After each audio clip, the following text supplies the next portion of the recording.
Welcome to the show. This is No Interference. We are your host, Westside and Big Sass today.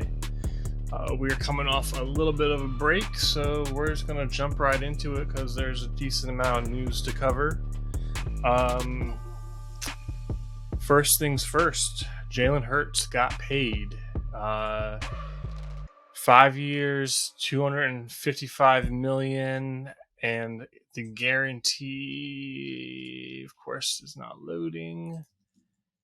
I think it was around 110 at signing, and then the other 70 million is. Sorry, so his total guaranteed is 179 million.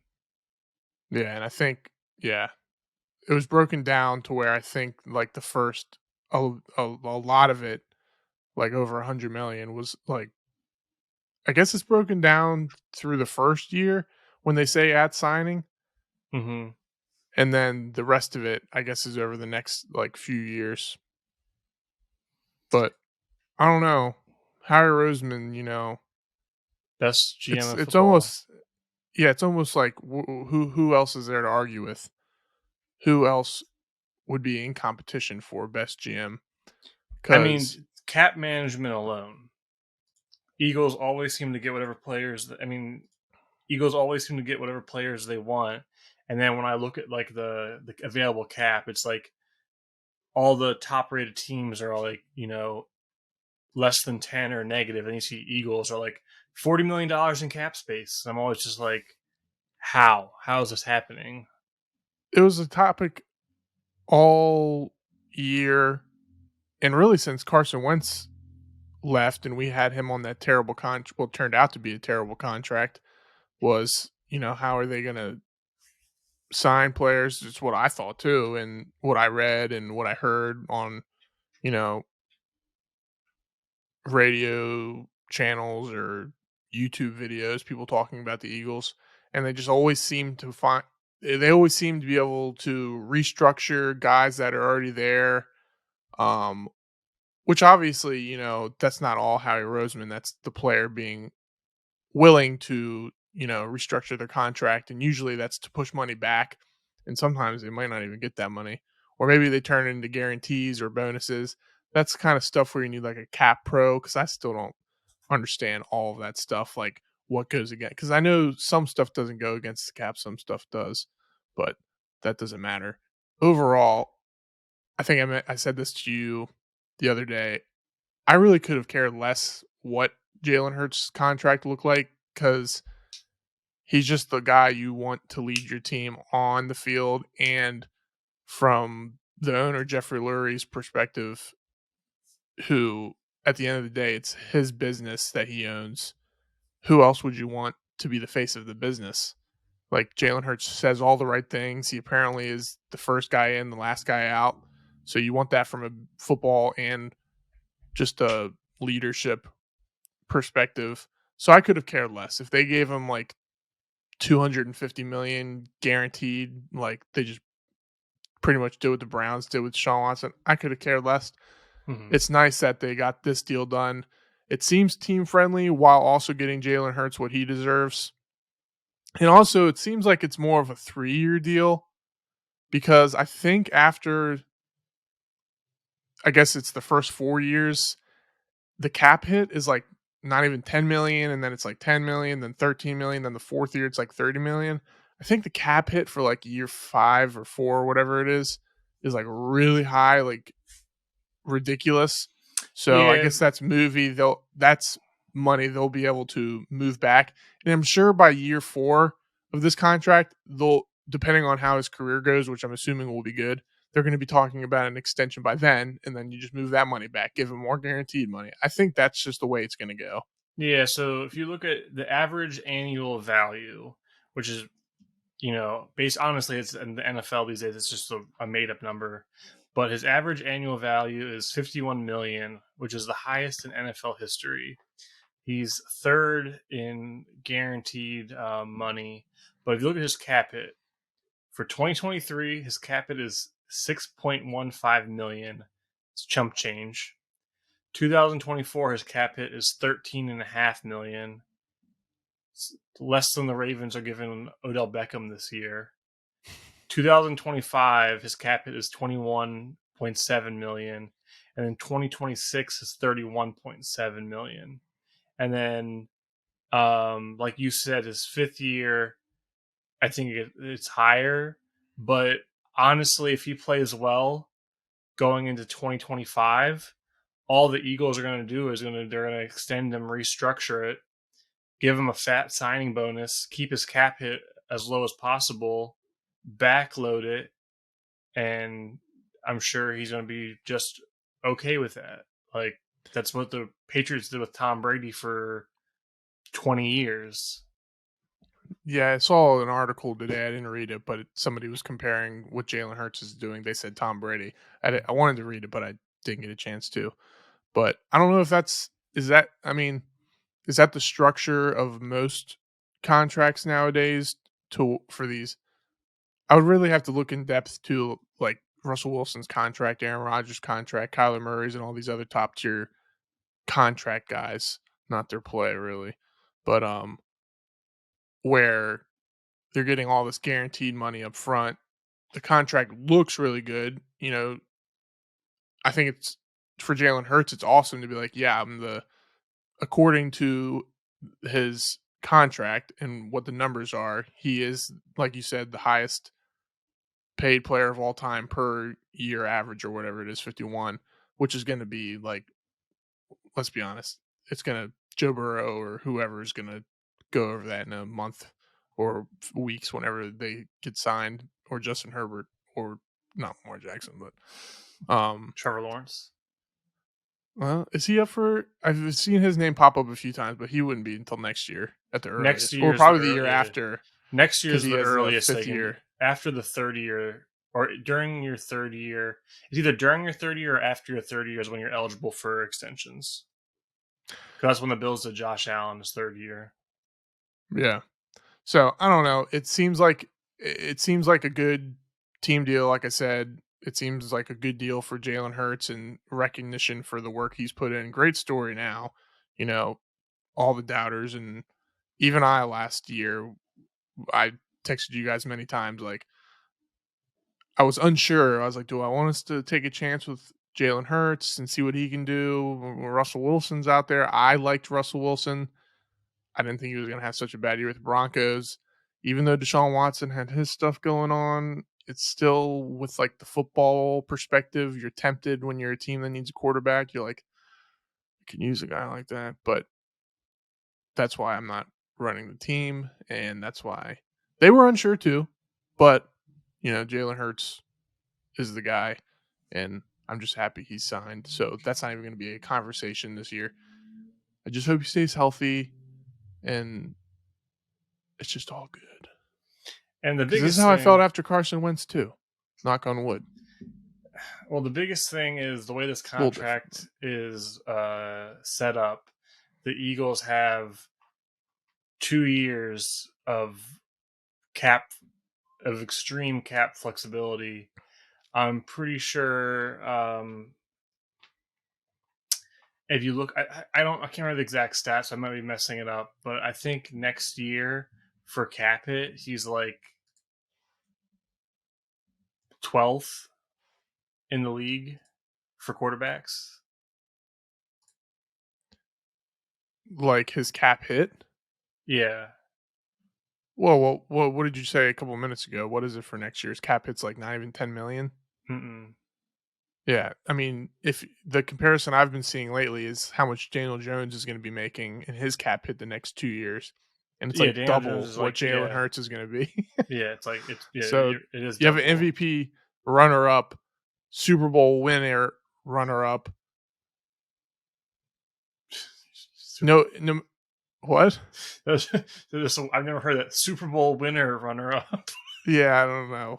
What the team? I don't know how you're going to say. I mean, he pretty much carried the team. Defense wasn't there. We're not going to talk about that. Not to But bring up that Super Bowl, but because where well, we you're doing it.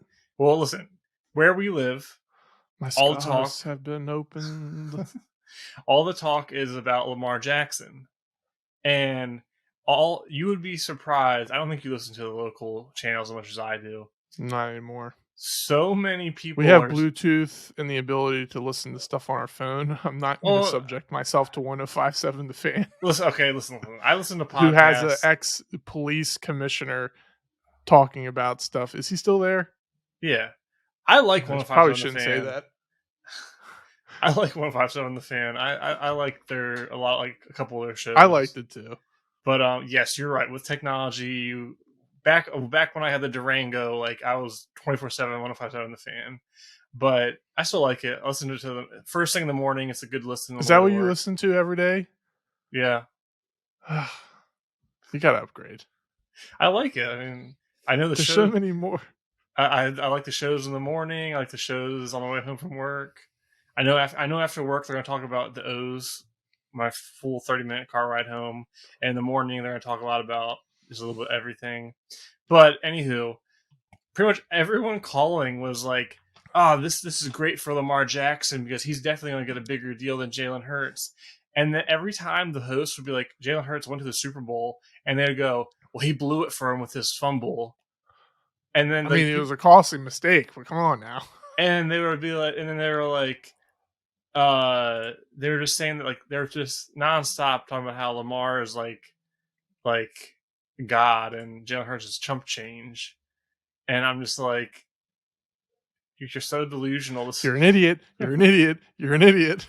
I wanted to call in and be like, listen, I need to be the sane voice in this conversation. Was it callers, or you said it was the host Caller, too? no.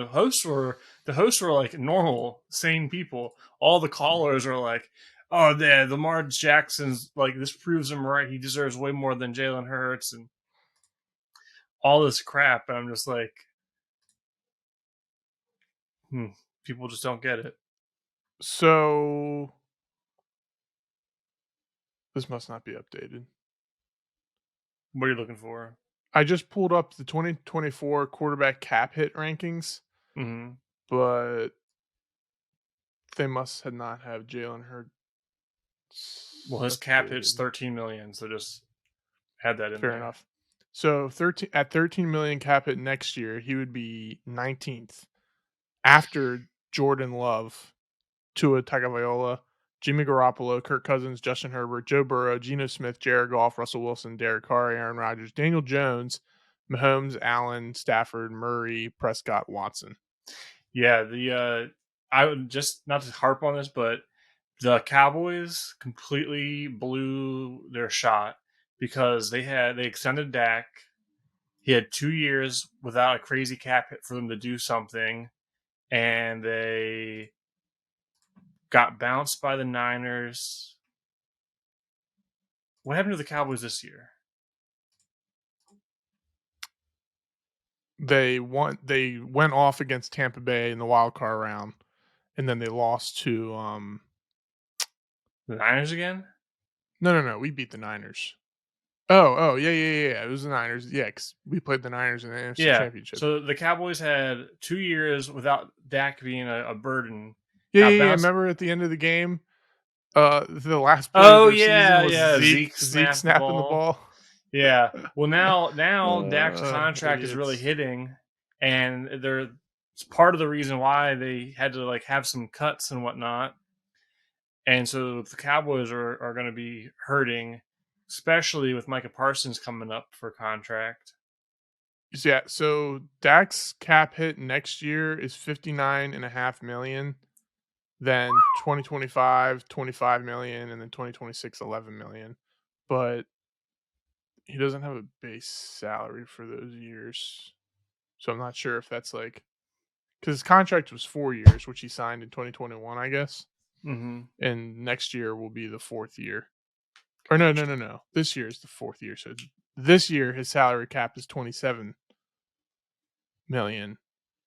His salary is 26 million against the cap, almost 27 million. In 2024, it's going to be 59 million, which there's no way that's going to be paid out. Yeah, they might be looking to dump him after this year, to be honest. Or restructured, but what were you what started that whole tangent? We were talking about how Jalen Hurts' cap hit the next 2 years is so low. Oh yeah, and you were talking about Lamar Jackson, and there's no way it makes Lamar Jackson has wanted according to reports, it's still annoying because we really don't know. It's he said, the Ravens versus I've Lamar. heard from a number of reporters that I trust their their reporting skills and their reliability, and they're saying the deal that the Ravens gave Lamar was 5 years, 250, 200 million guaranteed, and there was a clause that the Ravens could get out of the contract after 3 years. And he apparently turned it down. And if It he just turned it doesn't make. down, he's an idiot. Yeah, I mean, it most show. I mean, after the Jalen Hurts news, and he's pretty much, besides you know division rivals and maybe the Chiefs, maybe the 49ers, love Jalen. Everybody loves Jalen Hurts. Like, who wouldn't want him on your team? After he got signed, everyone, of course, compared that to Lamar Jackson. They're like, ooh, that, at this point, Lamar Jackson, you're playing on the tag. You're going back to them at this point. If the deal's still on the table that's similar to Hurts, I don't know if it is or not. If it is, or are you really, this whole time you've been trying to take a stand for players getting, because then if that's his bigger picture thing, is he trying to take a stand for players to have guaranteed contracts? That's not going to happen, and he's not going to play. He can take a And that just stand. looks, it just looks stupid though, because Jalen Hurts just was like, I was a second round pick. I'll take 110 million guaranteed and change my life forever. And Lamar Lamar can take a Jackson's sitting stand. there in his kitchen with his mom, being like, He's gonna die on that "Mom, you hill. got to go to the owners' meetings, and you got to be talking to these guys." Well, the jokes on some of the shows I was watching and some of the shows I listened to, the jokes this week have been maybe Lamar and his mom don't know how to read a contract, and that's why they keep turning him down. It's rude, but could be possible. Not here to judge anyone's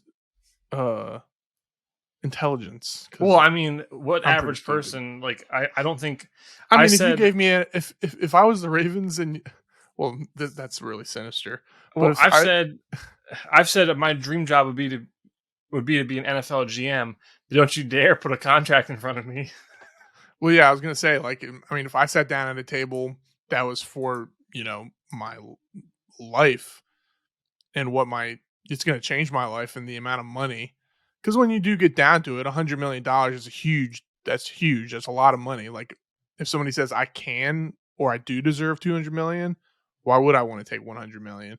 But if somebody slid me a decent contract close to what I wanted, and it was like a stack of paper that big, I'm like, might be on the phone calling an agent or something. And even some ex players have said, like, you're saving pennies at this point, not having a agent. Go get that the mysterious guy in the shadows who got Tunsil and Raquan Smith their deals. Apparently he knows how to do it. Apparently, or just be like Jalen Hurts and just the first agent to hit you up when you declare for the draft, sign with her, and now she's made like, I don't know, $5 to $10 million. Yeah, she had a funny tweet. That is crazy that she just went into his DMs and was like, "You got an agent?" That's why sometimes you just gotta shoot your shot, even though I wonder how it's hard business it is. related. I wonder how hard it is to become an NFL certified agent. Like, could I do that and then just message random college play? Like, I wouldn't even be going after the big guys. I'd be going after like the 6th round draft picks and be like, "You representation? Let me take care of this. You might have to. This is the best we could do. Like, give me my 4%." Yeah. Well, I'm not even gonna say what I was gonna say because some people might disagree with that. But I mean, have you looked at you can look on, I think, NFL.com or some NFL website and see what the qualifications are, because I think you have to like be tested and you have to go through like a certification like course, because somebody said that. I can't remember what they said. Oh, it was that guy that Lamar Jackson had the home gym deal thing with. Yeah, I forgot about they were that. like, why didn't he just go get certified? And then somebody tweeted, it was like a list of what he would have to do. I was like, oh, that's kind of difficult. I don't know if it's difficult, but I mean, some people represent themselves, and some people do have like if I went into the NFL in a different world, You represent me. I'll do my best. It'd be your way to get in the door, and then maybe you get hired as a GM for the Titans. This guy got this Sasquatch a $50 million deal. I'll do my best. I mean, I've seen like on Hard Knocks some of like the side conversations, and it seems like half the time they're just like, "Yeah, we really want to get this deal done. Like, you just gotta meet us in the middle a little bit more. Like, this contract's pretty good, but I wish the signing bonus had like $5 more million. Like, you see my client compared to Joe Schmo over there. You see the contract he got. We need more money than him. Like, they do that in Hard Knocks. sometimes they have like side combos where it's like, I guess legally as much as they're allowed to show. Isn't it like 5 agents or like an agency has like a huge monopoly of like the NFL? Yeah, I don't know the number, but I feel like it's like a handful of agents have like the Like bulk. what's his Rosenhaus? What's Rosenhall? I don't know. I feel like I always remembered his name because he was T.O.'s agent, even way back in the day. I was like, you son of a bitch. he's everyone's But agent. apparently he's good. Huh? I said he was like everyone's agent. Yeah, I mean, he still is. I see his name all the time. Well, Jalen Hurts' agent, I can't remember her name, but she's with Clutch Sports apparently. I mean, that's a huge agency now. I don't know how much in the NFL, but definitely in the NBA. Who like owns Clutch Sports? I can't remember his name. You always see him walking around the NBA stadium arenas and stuff. Can't remember his name. Meh. Yeah. Well, good for Jalen Hurts. Nice little payday, generational wealth, and he's probably gonna make more at the end of his career when he hangs up his cleats. But in other quarterback news, actually, you know what? Let's go back to Lamar. Because did you see that thing about he made a statement saying that like he wanted the Ravens to trade for DeAndre Hopkins? I didn't know that was a statement from him. I saw that apparently he wanted OBJ and DeAndre Hopkins. So the story again, it's just a story, but he apparently told the Ravens like he wanted them, like if they wanted him to play, they needed to go trade for DeAndre Hopkins. I mean, before I even heard that, which I just heard it from you, I thought that they should go out and get DeAndre Hopkins. I think that would be a great player for Lamar to play with, and he obviously knows what he's capable of as well, and he needs a guy who has a big catch radius. My thing, yeah, coming to the team and saying, "These are my demands. If you want me to re-sign with you," is another thing, and then the situation. It's just, I mean, I don't know if that's a great negotiation tactic for somebody who's not sure if the team even wants to sign him to what he wants. My whole thing is like if you're Lamar, right, and you do play like on a 1-year deal, and the Ravens give you, you have what's the running back? J.K. Dobbins. Yeah, you Gus got J.K. Bus. Dobbins. You got Gus Bus. You got not really because they're both always injured. Yeah, but let's say you have them. You have Odell Beckham. You have DeAndre Hopkins. You have Rashad Bateman. You have Mark Andrews. The O line's average, and if he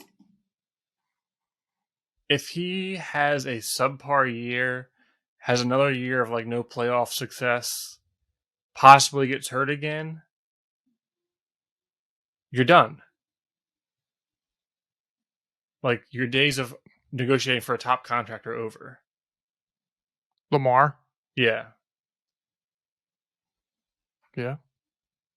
I mean, and it seems like he clearly doesn't want to bet on himself, or else he, would have taken these other deals that he's like gotten offered, or just played on the franchise tag. I don't think he has gotten offered other deals. I thought that I heard rumors that he got offered like shorter term deals and he didn't want to sign them. Oh, okay. I didn't see that report. I mean, honestly, at this point, after the Jalen Hurts' deal, I finally thought to myself, and after they signed Odell Beckham, I was like, okay, maybe it is plausible that Lamar's just like, screw it. I'll sign the franchise tag. Maybe they'll work out some kind of bonus he gets to increase the money, whatever it is, 34 million or whatever the Yeah. franchise tag is. After those two things happened, I was like, maybe he will do it and just bet on himself. Because if he, I guess it's the opposite of what you were just thinking. If he goes out there, he plays, at least 14 games, 15 games, has another, Pro Bowl season, maybe MVP caliber season, leads into the playoffs. At that point, the Ravens' hands are going to be tied. I mean, yeah, if he pops off a good year, MVP candidate, gets a playoff win, maybe gets to the AFC Championship, maybe even gets to the Super Bowl, blank check. Like he can at that point, yeah, ask for whatever you want. But He just doesn't peg me as the player that it just doesn't seem like it's a thing in the NFL where there's a stand to be had for getting guaranteed contracts. I think even the players understand how the business works. Deshaun Watson just got lucky because the Browns were desperate. It wasn't yeah, like he was trying to change the culture of how contracts works. You said it before on this podcast. Everybody else knows it. The Browns were desperate for a franchise quarterback. Deshaun Watson was like, all right, whatever they're negotiating was the agent. You do this deal, we'll sign it. So that's what happened. I don't think Lamar Jackson's trying to do what some people are speculating with. Is he trying to change how contracts are and guarantee contracts more like MLB and the NBA? I've done this again. I always go on these rants and I forget what my initial point was going to be. But I don't know. If I was him, I would just bet. If I had to put my chips towards what I think he's going to do at this point, right now, I would say he's going to bet on himself, sign the franchise tag, and that go from there. yeah. Honestly, I think Lamar's best bet at this point to maybe go to another team and get paid is if the Commanders do get sold, like in the near future, like the real near future, and the new owner says, "Screw it, get me Lamar Jackson. I'll pay him whatever he wants." Yeah, I mean, that's possible unless Sam Howell plays amazing this year. Oh, I mean, like right now, like this off Oh. season. I mean, they only have 2 months till he has to make a decision on the franchise tag, right? I So, think and then so. after that, he July. can't. Yeah, after that, he can't sign with another team unless the Ravens release him. Um,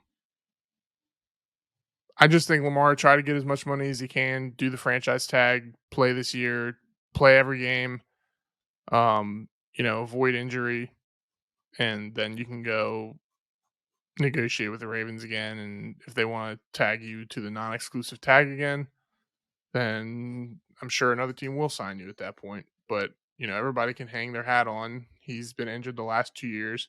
Whether or not he possibly could have played this past season, if it wasn't for the contract, no one will ever know. But that is Oh, something they can still be like, hey, I know. I know. what? Well, even his explanation saying, "I'm not going to hurt my team and play when I'm not 100%." Like, uh, half the quarterbacks in the playoffs were playing not at 100%. So it's kind of a cop out. Yeah, and the NFL players always say by the time the playoffs come around, probably by the time midseason comes around, nobody's probably after week 1, no one's really healthy. Like, unless you're a receiver or a bench player, like if you're a receiver who like just ran routes all day Third string in tight week end. 1, yeah, I mean, if you didn't, if you're a role player who didn't play much, or if you're like a receiver or corner who ran around most of the day, didn't get that many targets, didn't do that much blocking, maybe I could see you not being too sore for week 2. But other than that, you're banging and scratching and clawing. It's a tough sport, so that is a tough. His yeah, the whole Yeah, thing's been ridiculous. I just want it to be over. yeah. Well, moving on. Still speaking about quarterbacks. Tua. God, I haven't said his last name in a while. Tagovailoa. Tagovailoa. I got it. Tagovailoa. He's announced that he considered a retirement, and I mean, it's not a shocker. You had 3 rough, bad concussions this year, right? It was 3. I believe so. So yeah, I think you would consider retirement. Um, and then he announced that he's training in judo to work on falling better. And my thing is like, I mean, you can work on falling all you want when a 300-pounder, sweeps your leg and you're running full speed. You're falling however you're falling. Like, and Some guys can't fall. I believe that some guys can't slide, but I don't think you have as much of a choice when you're falling. Because listen, if you're a normal person when you fall, your instinct is to kind of protect your body. You stop with your arms, you put them up to cover your head. When you're on a football field, one of your arms, if not both of them, are protecting the on a field during a game. It might be bad to say this. That ball is more important than your head. So players are covering that ball, falling, and then usually slamming their head into the ground. Now, hey, if a player wants to chuck the ball and then go into full protection mode like a crash, sure. But when you're running with that ball, your instinct is not to protect your body. It's to But I not mean, fumble the ball. neither of his word he had thrown the ball already or tried to throw the ball. Well, I guess that's the same argument. He's trying to protect the play/ball by getting rid of it, which I guess when you're in that throwing motion, you're not as protected.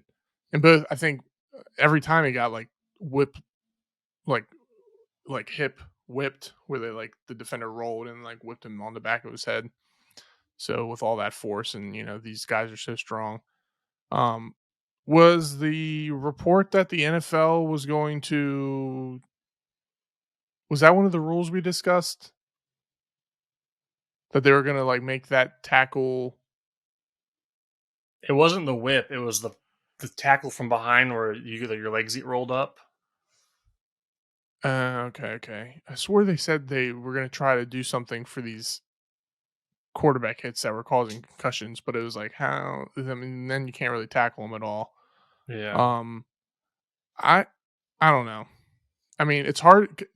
My argument was going to be a couple months ago. I fell and I broke my fall with my butt, and I had like the ability to like stiffen my back, and now my neck hurt, but my head did not. I had because I flew full in the air backwards like that. I was playing with the dog, and I didn't. I knew my head was going to hit the ground, so I just stiffened up and I hurt my neck.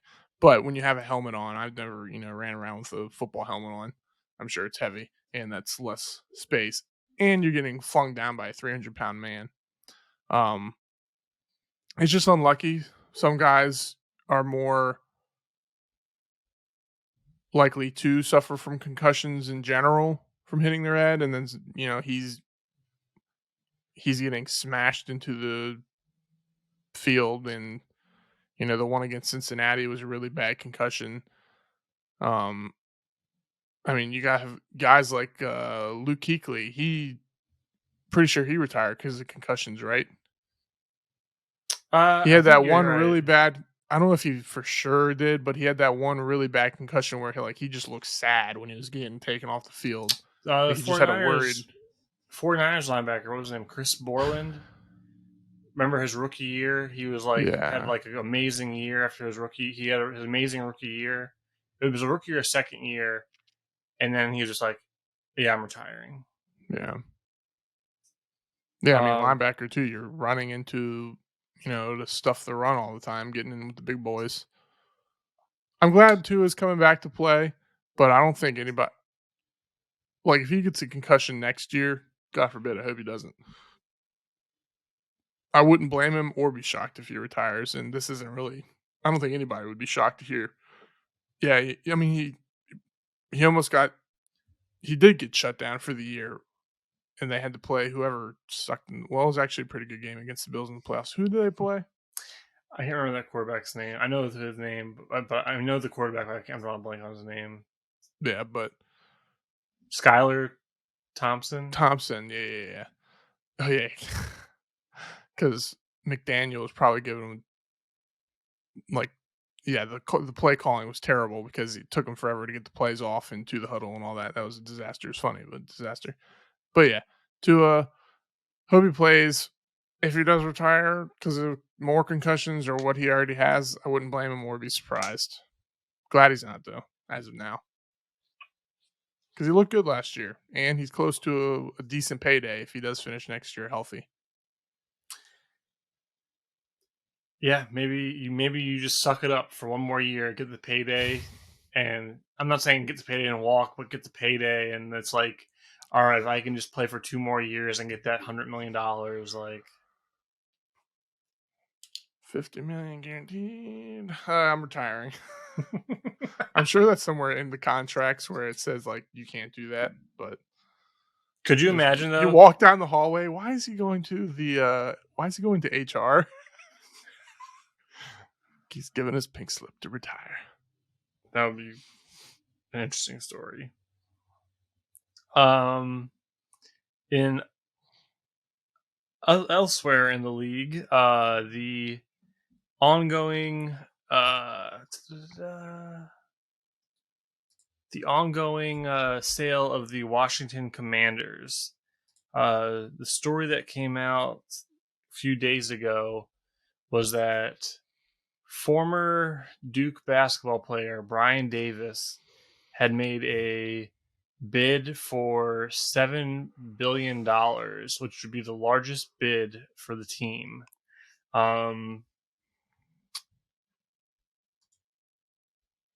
So the report is he's worth $50 million, but there's some question marks regarding that. Did you read that story at all? No, but I'm about to. So yeah, so he went on a. There's all this story about him and about how he doesn't have the money, and former players came out saying that they had to sue him for like a few million because that he owed him and wouldn't pay him back. Sean Merriman was one of them. There was another big name player. I can't remember who it was. So he went on one of the Washington sports shows, and he's apparently worth $50 billion.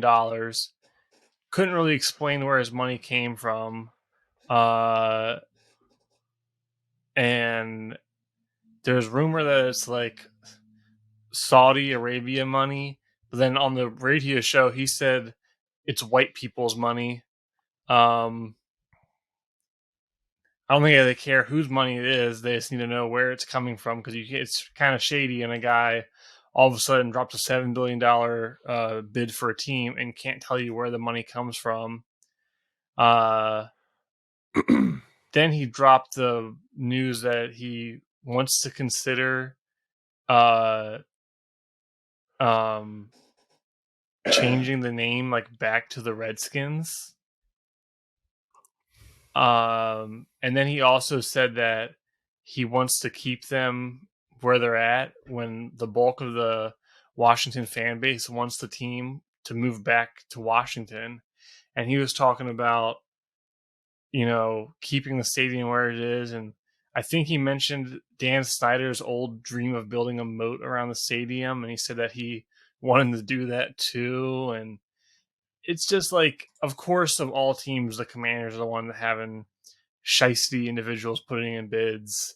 And the same guy, Brian Davis, apparently tried to put in a bid for the Grizzlies a few years ago, and turned out that he didn't have the money. So he lost the bid. And What if he's This is what he said Tuesday. He said that capital is coming from private investors who are located here in America who are domestic. I have a great so amount of respect for the Saudi Arabian people and for people and Arab people and Islam in general. I love them, but the money's not Saudi Arabian, and I've never been to Saudi Arabia in my life. I listen. Uh, So I have made I have made business mistakes, but in terms of character, integrity, what I can say is that unlike most, I didn't file bankruptcy. yeah, but he's been sued several times for not paying it. So I listened to the full. I listened to the full replay of the interview last night, and he just seems He like needs to have he needs to have 2.1 billion on his own without loans or investments to buy the yeah. team. I don't think he has it. If you Google him, it apparently says he's worth 50 billion, but it's like there's like no paper trail. But I listened to the interview.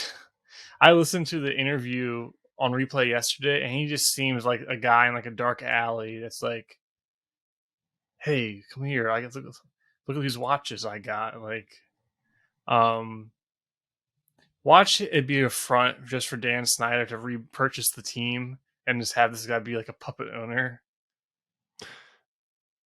They yeah, it's I would think more likely than him having this money to buy the team or having people behind him to loan it or whatever, would be more likely that Dan Snyder's pulling the string Like, what if somehow to really they screw over Washington fans. they This website investigate? says that his net worth is 15 million.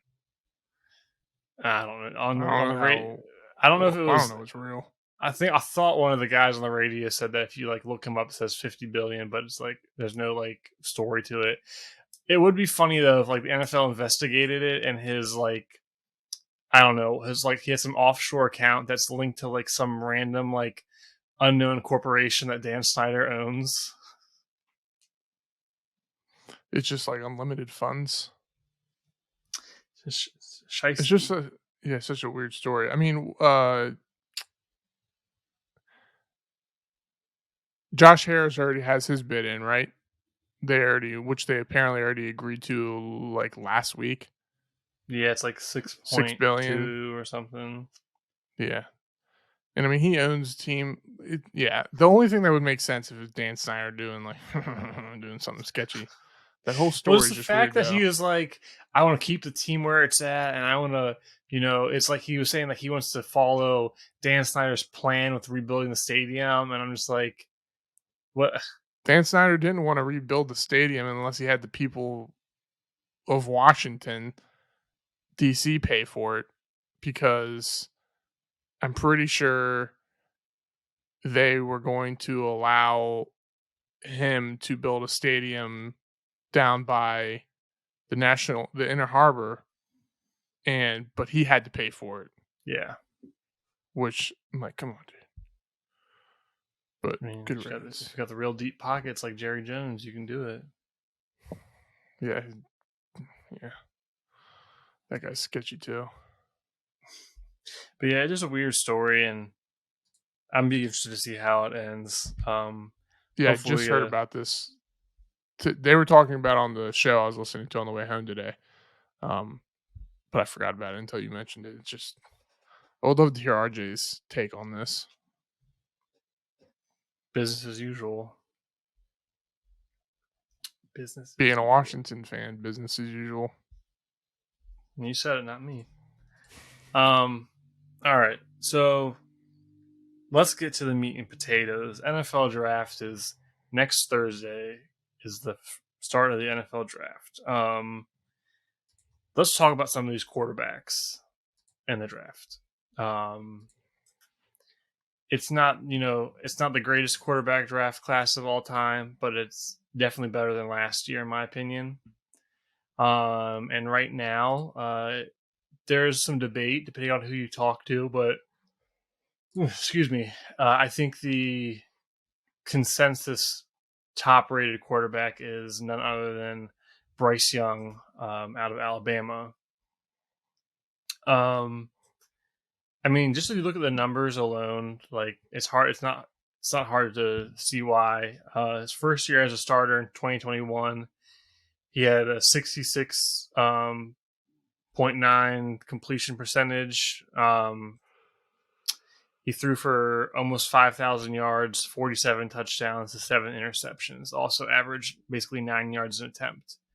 Then this year, he threw for 64.5 completion percentage, 3,300 yards with 32 touchdowns to 5 interceptions. But his 2 years as a starter, he has over 160 rating. So the talent's there. He's super accurate. He can make all the throws. He can extend plays. But depending on where you look, he's listed at like 5'10". I think his play weight's closer to 190.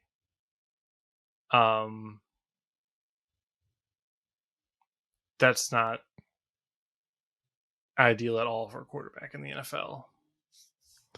Yeah, I mean, he's still young. I mean, he can put on muscle mass. I don't want to make that argument because he went to Alabama. I'm sure they have, one of the best facilities in the world. Yeah. So going to an NFL team, it's not like he hasn't had access to weights and stuff. Some people just can't put on as much muscle. And we talked about that last show. I mean, that is the biggest concern is his size. I know it's in most draft reports, and if you watch the highlights, you see it. A lot of his plays are made from, outside of the play itself. He's making a lot of off play throws, off timing throws, which he's really good at, and that's important in today's NFL. Everything's so fast. You need to be able to move around a little bit and make off balance throws. And a lot of guys in the NFL, either you're able to make those off time throws, or you're really good within the offense you're in, and you're super accurate, and you can go boom, boom, boom, throw it, hit your guy in the spot. But I mean, if he goes to Carolina, which it's sounding like the reports are saying that he's going to be the number 1 overall pick,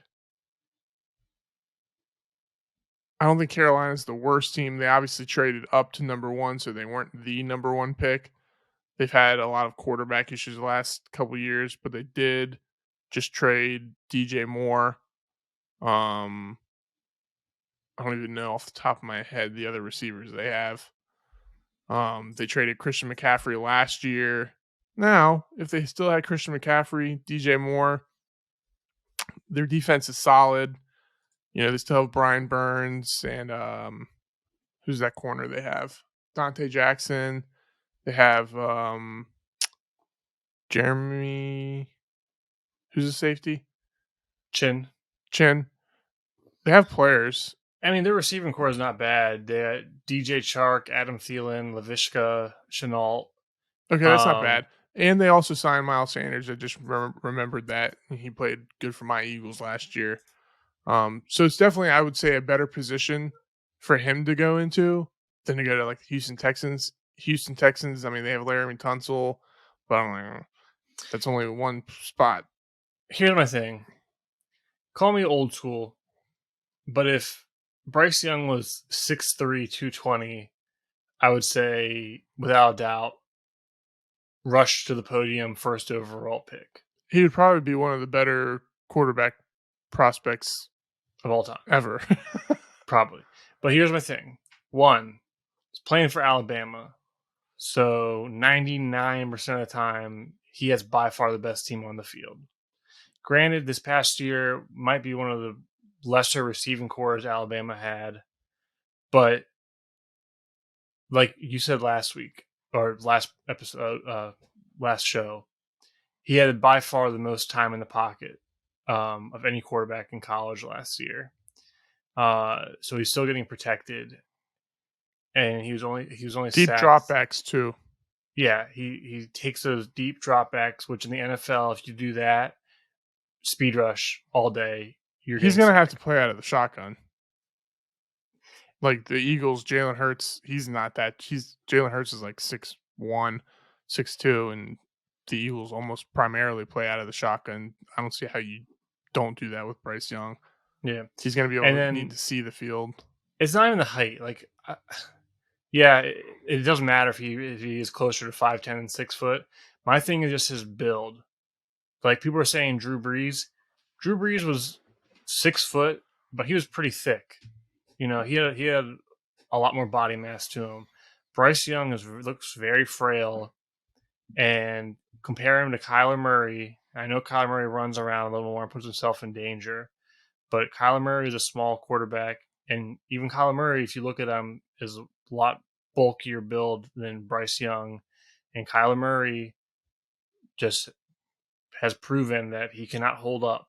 He can be good for half of the season, but the second half of the season, his body lets him down, and so that'd be my main concern. Number one overall pick, hopeful future franchise quarterback. And I personally, I'm not saying that's the league's opinion, but personally, I would be afraid of him just being able to make it through a season. If we go back a few years, would you take him or Kyler Murray? Kyler Murray first overall. I'll be honest, I like Kyler Murray coming out of college. I would take. Yeah, I mean, if you go back then, that's a bad question because if you're thinking about what have you done for me lately, um, I do think Bryce, he could be amazing. We don't know anything. I mean, nobody knows anything until a few years from now. We'll see who was right and who was wrong. I think worst case scenario would be he kind of has what has happened to Kyler Murray. He's dealt with injuries. Um, he hasn't really had the best defense, best team around him. He does have some playmakers, My but thing is, when I talk to people that are big Bryce Young fans, their first thing is, what about Russell Wilson and Drew Brees? One, completely different body types. Two, that's telling me he's gonna be a Hall of Famer. Like, you could do that with almost any quarterback if you wanted to. You could go, oh, they remind me of this Hall of Famer. Okay, how well, many first round quarterbacks become Hall of Famers? and here's the other thing too. Russell Wilson wasn't looked at as a top overall pick. He was, what round was he? Second, third? Third, I think. And there were still question marks behind him. He was never supposed to be what he is and play for Seattle and do what he did. He was never And supposed to start. Drew Brees was a second round pick. Yeah, and Drew Brees got traded in favor of Phillip Rivers. And And dealt with Drew Brees, injuries yeah, in and dealt his with first few years. yeah. So I mean, no, you can't compare them because coming out of the scouting report was no different for those guys. Now, best case scenario, yeah, Bryce Young turns into a Drew Brees, Russell Wilson, these other, successful small quarterbacks. Maybe Kyler Murray will turn it around, but as of yet, he hasn't. And I mean, now if that's Bryce Young's floor, that's still not bad if you take away the injuries, because Kyler Murray has put up numbers in the league. He's just been getting injured, and I see some similarities in the way Kyler Murray plays and Bryce Young. Now, I haven't watched every single snap of Bryce Young in college at Alabama, but from what I have seen in highlights and stuff, he runs around, like I said earlier, making off time throws, and that's what Kyler Murray does all the time. He's running around in the back. And I would say Bryce Young doesn't have as good of an arm as Kyler Murray. Kyler Murray can throw the ball pretty far down the field. Now, he doesn't have like a rocket, but Bryce Young doesn't seem to have the strongest arm. He has a strong enough arm, but yeah, it's not amazing. His biggest thing is he has good instincts. He's very, very accurate, and he puts the ball where it needs to be. But I personally don't think that he doesn't have enough arm talent, like arm strength wise, and I don't think he's as accurate as he should be to make up for these other concerns, like CJ Stroud, who I'm sure we're going to talk about in a minute. He's not super fast, and he notoriously doesn't make a ton of plays off time throws like Bryce Young does, but he's tall. He has that quarterback build, and he's very accurate at making this is the play, set my feet, boom, fire the ball, hit the guy in stride. And I just didn't. From the highlights I've seen, I haven't seen that too much in Bryce Young. And I think a little bit of that is his stature. I mean, it's hard when you're 5'10" to throw over guys that are 6'5" in front of you, trying to block other guys that are 6'5", and you're just running around with trees. And I don't know. Yeah, the NFL's been around for a long time. I know the game's evolving, but it's still a physical game, and historically, smaller build quarterbacks aren't as successful. Now, I hope he proves us wrong, because obviously from this conversation, we're not sold on him. I hate when players suck in the NFL. Like, I hope he comes in and he's really good for Carolina and it's exciting to watch. So hopefully that is the case, but yeah, we'll see. I think it's fair to have concerns. Yeah. Well, moving on, you already talked about it a little bit, but CJ Stroud out of Ohio State. He's 6'3", 210, 215, ran a 4.65 at the combine. Just looking at his numbers, equally as impressive. 2 years as a starter, same as Young. His first year, he threw for 4,400 yards, 44 touchdowns to 6 interceptions, 71 completion percentage. And then this year, he threw for 3,600 yards, 41 touchdowns, 6 interceptions, 66 completion percentage. I think a lot of people would say he's maybe the safest quarterback in the draft. High floor, maybe not the highest ceiling. But he's a good athlete. He's got he's not a huge quarterback, but he's got a good build. He was very accurate in college, similar to Bryce Young. He could make all the passes. I don't like saying it, but like he does kind of have that clutch gene. He's not afraid to step up in the pocket and fire a ball downfield, try and give his receiver a chance to make it. So I won't say I'm like in love with him as a prospect, but if I were a GM, I would take him over Bryce Young. Yeah, I mean, you pretty much just highlighted everything what his strengths are, and we're not scouts. We're just fans of the NFL. We've been watching forever, and I always say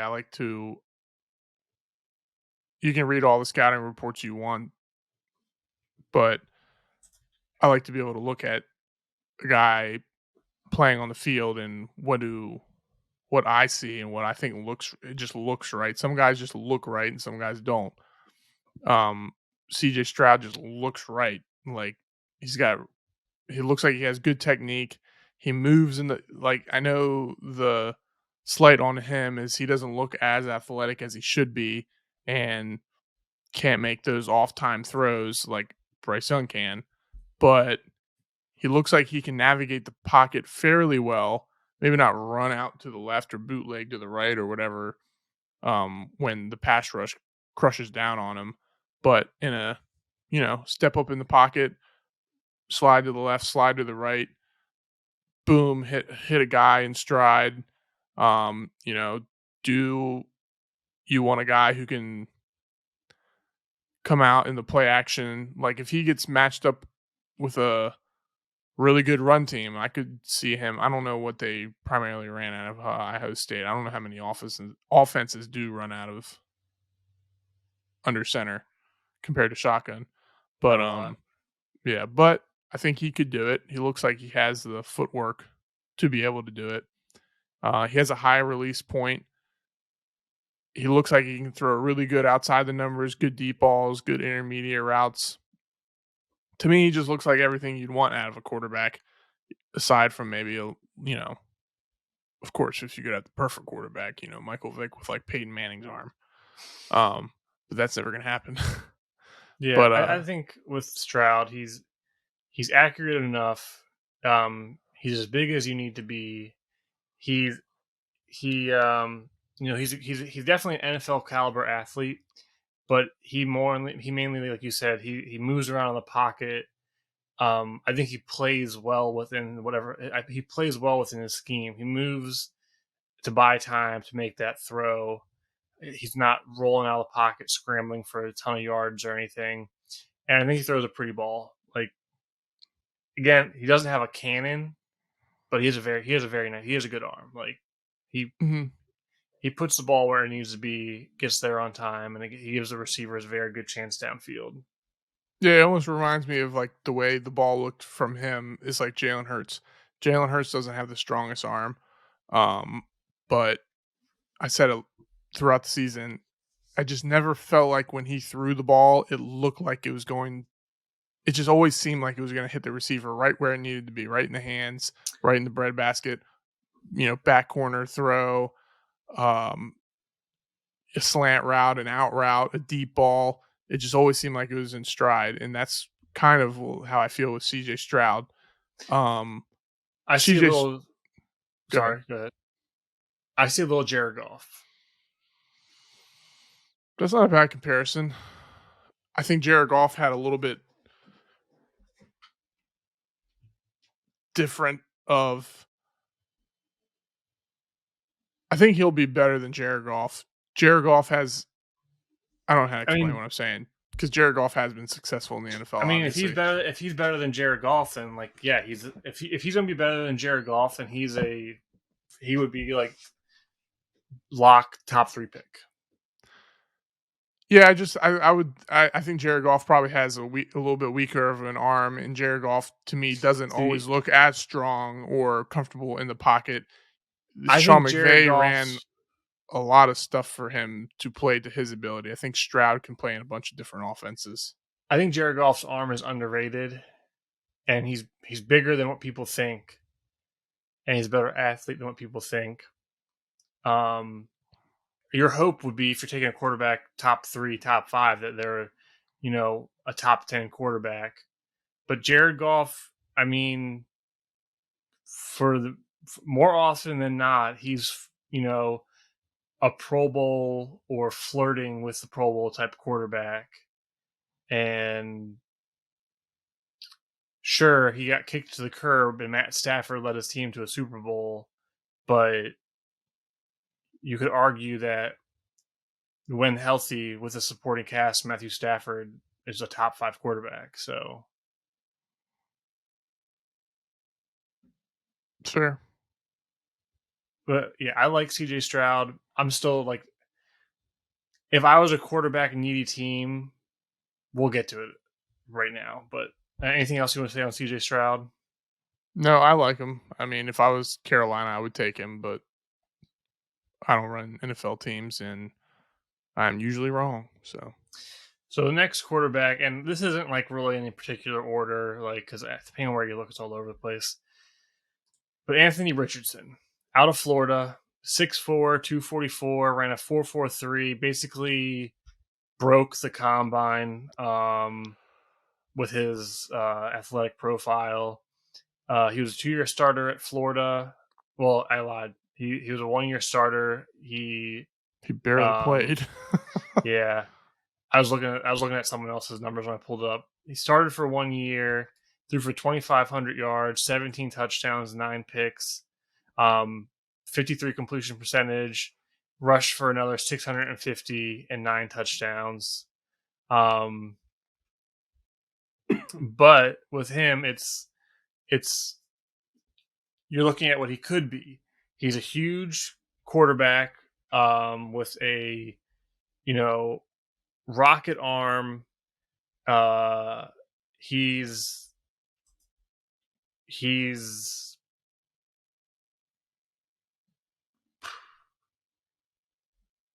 the physically wise, he's the best quarterback we've ever seen.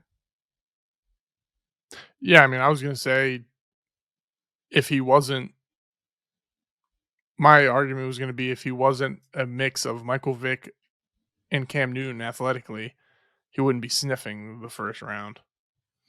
And that's so this is my point with him. So he's far from a polished quarterback. He's maybe as raw as he can be. And honestly, you would have thought that he would have done better at Florida with just how much of a freak athlete he is. But he'll airmail some balls, but then he'll throw just like a 50-yard bomb that just hits the receiver perfectly in stride, and then he had a 80-yard touchdown run this year.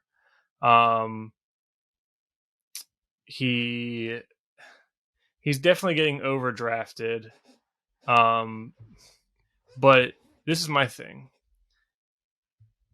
In a draft class that, in my opinion, I'm not thrilled about any of the quarterbacks, I want the guy that if he hits, he's going to hit. And that's what Anthony Richardson is. You're taking him and you're saying Josh Allen, Cam Newton, but if you develop him correctly, he's going to give you 3 to 5 years of being the most dominant player in the NFL.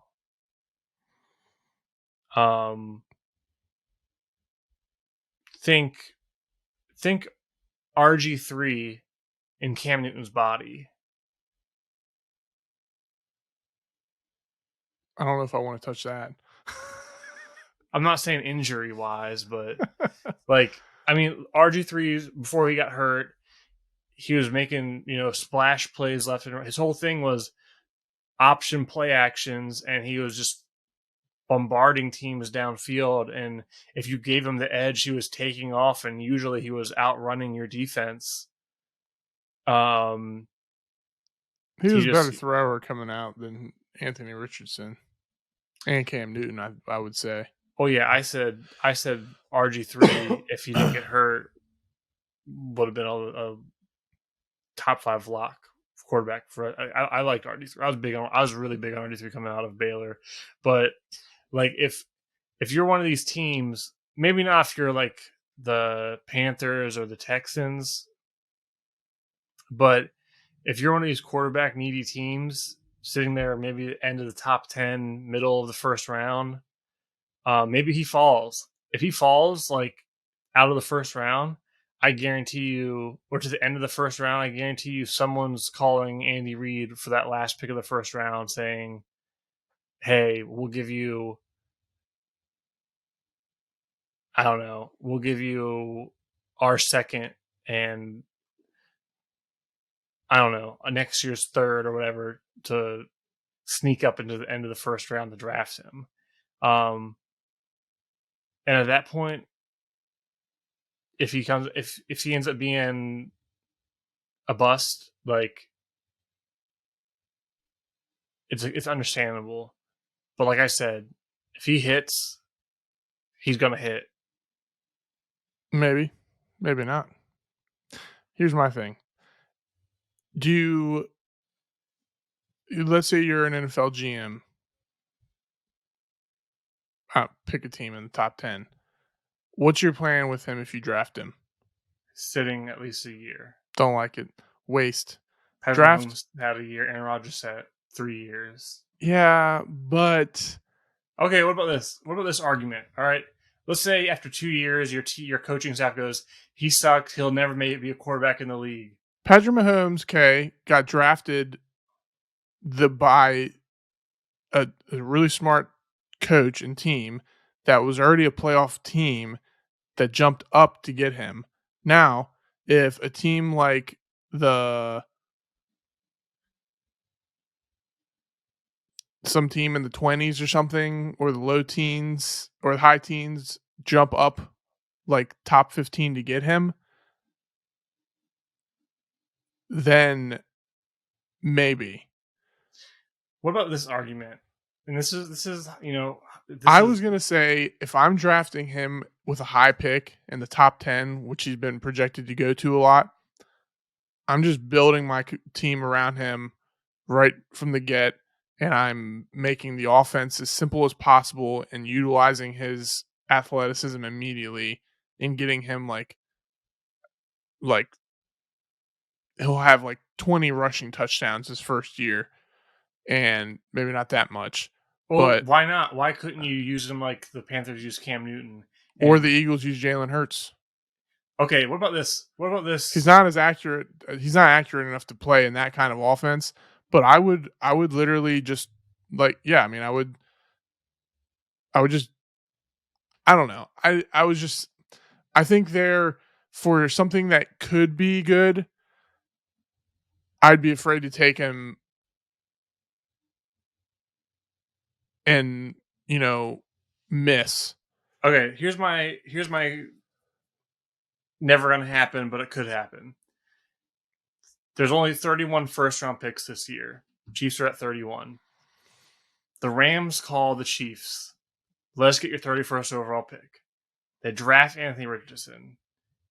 Matt Stafford can play for 2 more years. Maybe he develops great and you only need him for 1 year to sit. But let's say he sits for 2 years.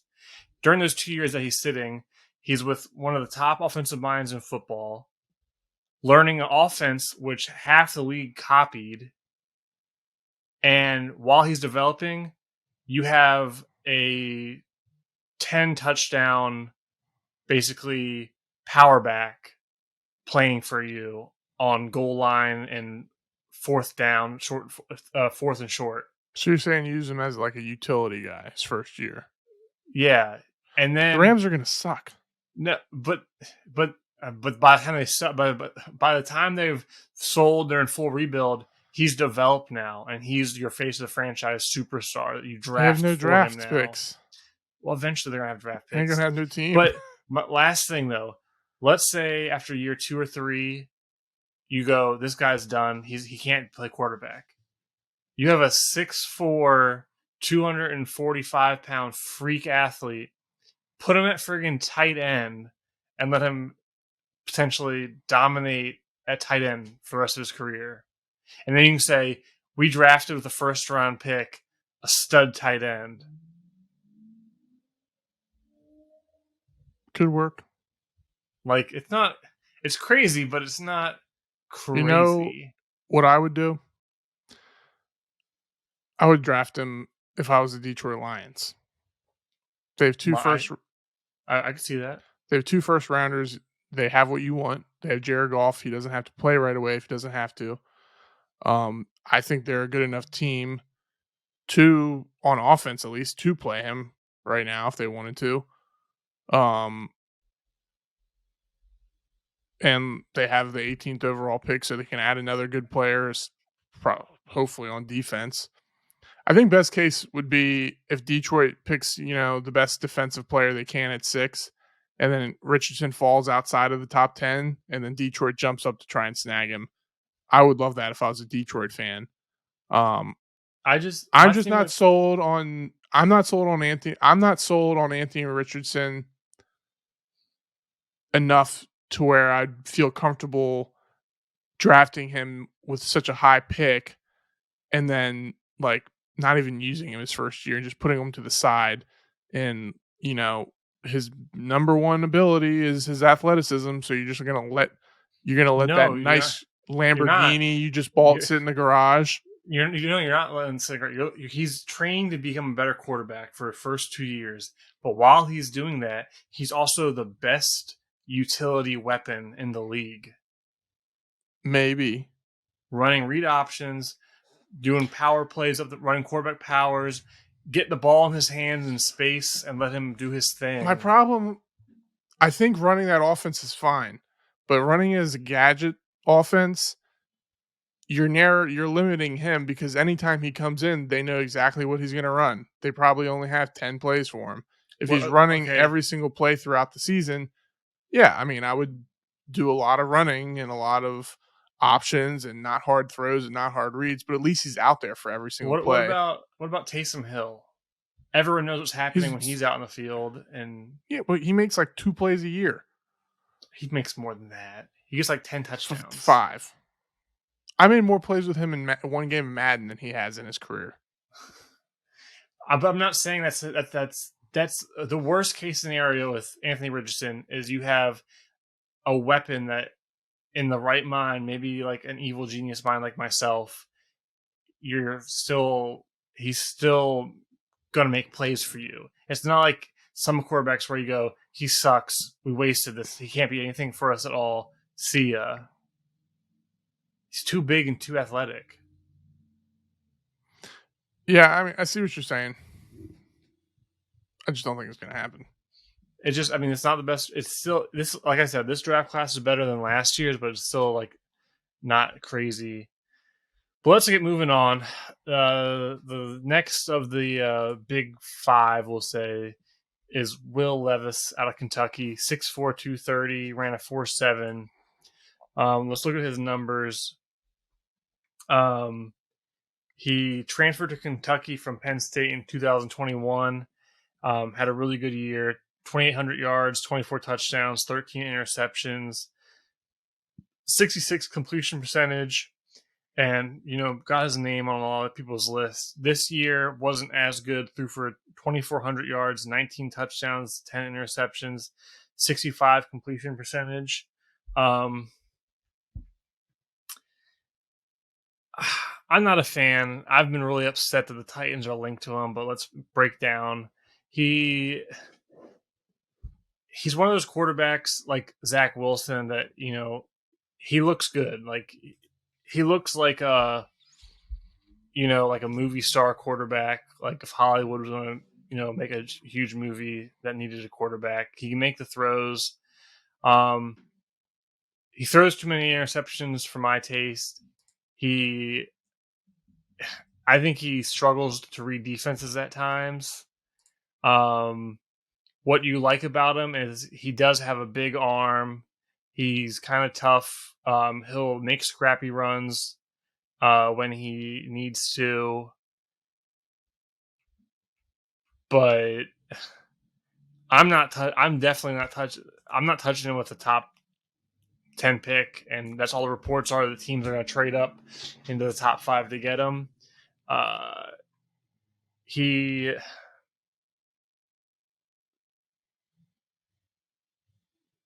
This has been a theory of mine, and it's maybe controversial, but every year, almost without fail, not every year, but it happens a lot. It's like the Blaine Gabbert syndrome, is what I call it. Every year, inexplicably, there's a decent built, big arm, white quarterback that just gets way overdrafted for no reason. And it's Will Levis this year. Quarterbacks are always overdrafted. Yeah, but in the past, there's been some quarterbacks in the past where like they weren't like really high, and I've been like Sam Howell. Sam Howell is my favorite quarterback last year. I think he could be good for the Commanders. He was some people had him as a late first, but he ended up going in a third. I thought Sam Howell, I know he's only like 6 foot. I thought he was way better than Will Levis. Like, not even hesitating. I would take Sam Howell over Will Levis 9 times out of 10. Yeah, I mean, I'm not a big fan either. I don't know if this is right or not, but apparently he had negative 107 yards rushing last year. I don't know if that's possible. I mean, it's possible, Maybe but The year I don't before, he know. had 376 yards rushing. He had 9 touchdowns, but I mean, it's not like he's a, you know, he's not going to be Anthony Richardson running out there. What people love about him is Levis is that he has a nice arm. He can throw the ball apparently 80 yards from what he said. Uncle Rico, he can throw the ball over It's the mountain. it's funny because had it not been for Anthony Richardson blowing up the combine, all they would have been talking about was Will Levis and his arm and how good he looked in the combine. But then Anthony Richardson had to come in and just go nuclear, and it's all you heard Will about. Will Levis is like the exact opposite to me of a CJ Stroud. He doesn't look like he has great mechanics. This is just from me watching YouTube highlights because I never watched a Kentucky game. I'll say that right now. Um, his mechanics don't look great. I don't think he has the best looking release. Now, it's a really strong arm and a really quick release. I'm sure somebody can make do with that, but his stats weren't amazing. Just like Anthony Richardson's, but he played way more games. He started for 2 or 3 years at Kentucky.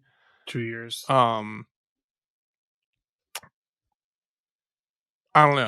Here's the biggest red flags, and I honestly hope that these stories weren't true and it's just propaganda or trolling. But the fact that he apparently eats the bananas with the peel and he puts mayonnaise in his coffee. Yeah, that's got to be troll. That's There's videos of disgusting. him doing it. Coffee's already, semi like unbearable, and then you're gonna throw mayo in it. Like usually you say these, no, it's just gross.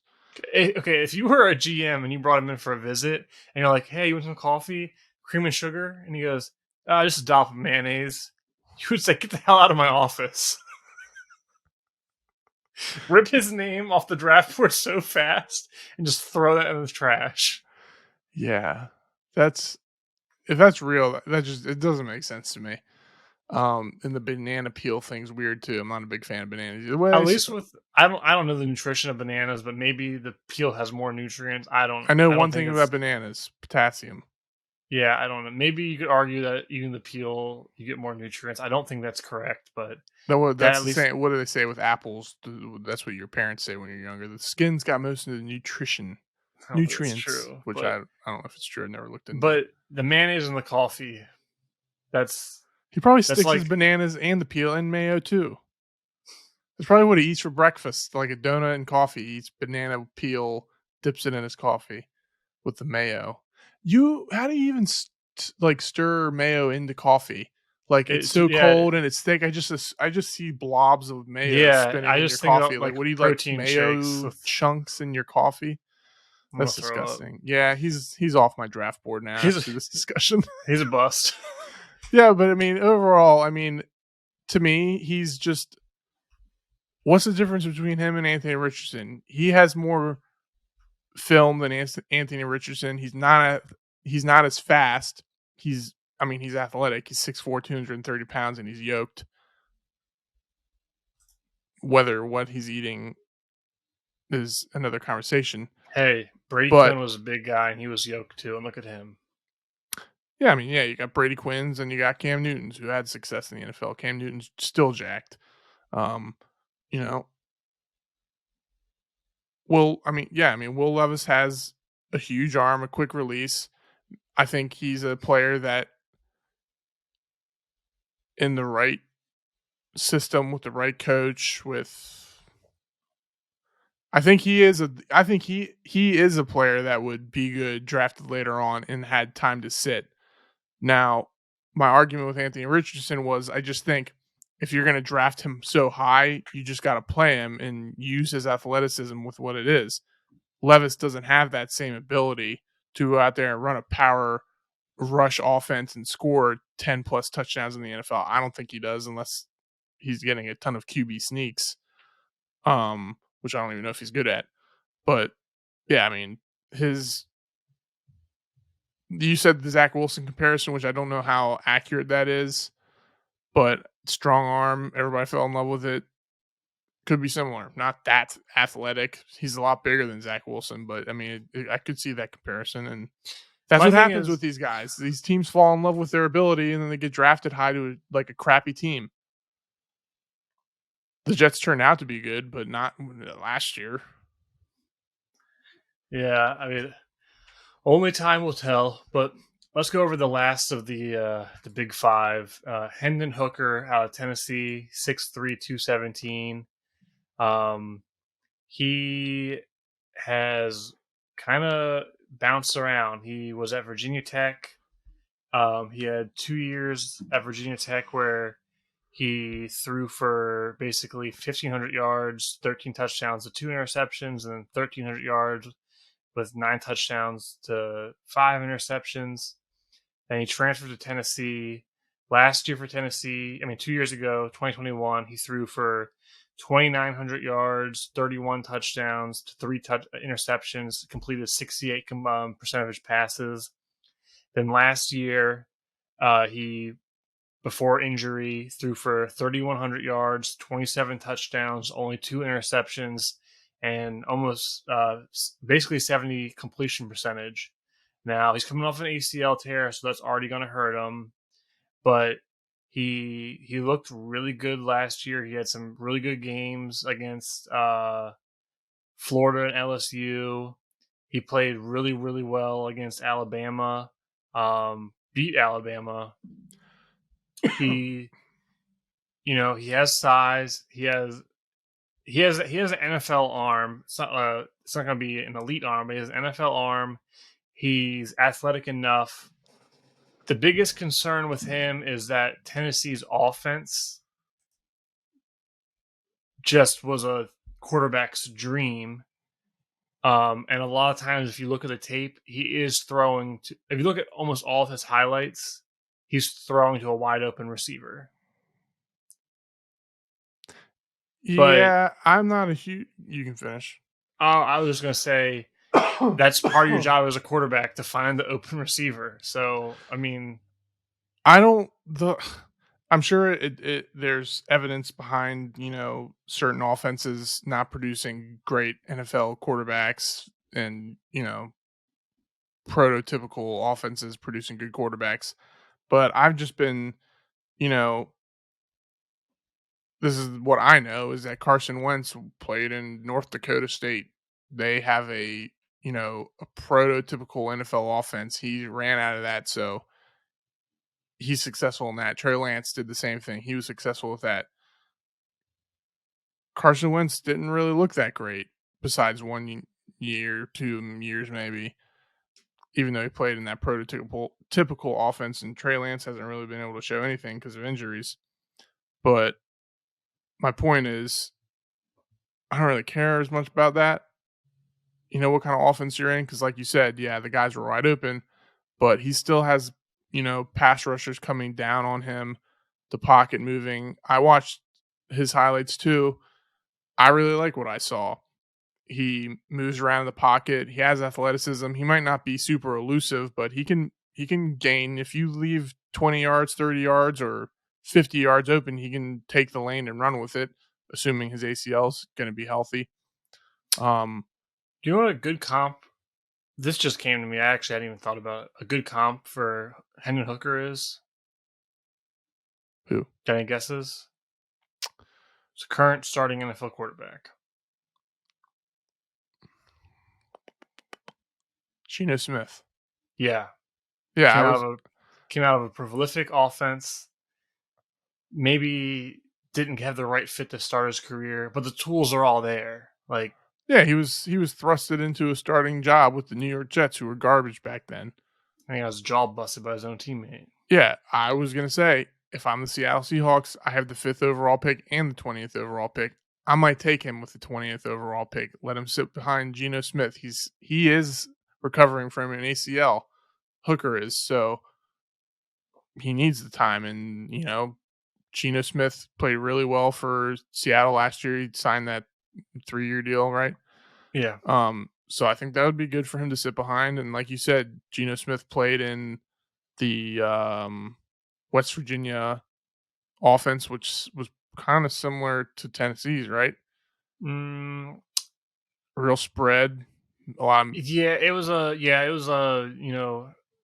vertical, spread out the defense, get your playmakers open. Jalen Hyatt, remnants of Tavon Austin. But aside from fit for a team or comparisons, I like Hooker. I like what I've seen. I think he can make all the throws. Yeah, his guys were wide open, but he made the throws. He'll have to prove if he can make tight window throws. But he looks like he has good technique. He has good release. He looks like he can throw it outside the numbers, inside the numbers. The deep ball, he made really good throws from the highlights I watched down the field. When guys recovered, he made good deep throws, good adjustments on the ball, nice touch. He looks like he can make all the throws. I don't know why there's as much hate on him, just because, yeah, he tore his ACL and maybe the offense he's playing in, but I'd be willing to take a flyer on him in the right situation. Yeah, my thing with Hendon Hooker, outside of Young and Stroud, he's the only other quarterback that he doesn't there isn't a blatant obvious issue. You can dig and you can complain, but it's not like he's accurate. He doesn't throw interceptions. He doesn't seem to make bad reads. And he was in the SEC. He was going up against top teams and he was dueling with them. Say what you want, but I would definitely take a flyer with him at some point in the first round. The other thing about guys being wide open, if you watch his highlights, there's guys running cross routes, slant routes. It's not easy to, even on the practice field, you have to be a good NFL quarterback, or it's just somebody in general who knows how to throw a football good, to hit them in stride consistently. Boom, boom, boom, boom. If you look at the combine and you look at Anthony Richardson, didn't look that flawless. He missed guys. He threw behind them. He didn't hit them in stride. I don't care if you're wide open or there's a guy, a corner, a yard or two off you. If you can hit him in stride when they're wide open, you can hit him when there's somebody on him, as long as you're hitting him in that same spot. And he just showed consistency to me. Yeah. It wasn't like he's throwing to these guys who are wide open and they're jumping backwards, making one-handed catches, or I didn't see that too often in his highlights. So and he has good velocity too on his throws.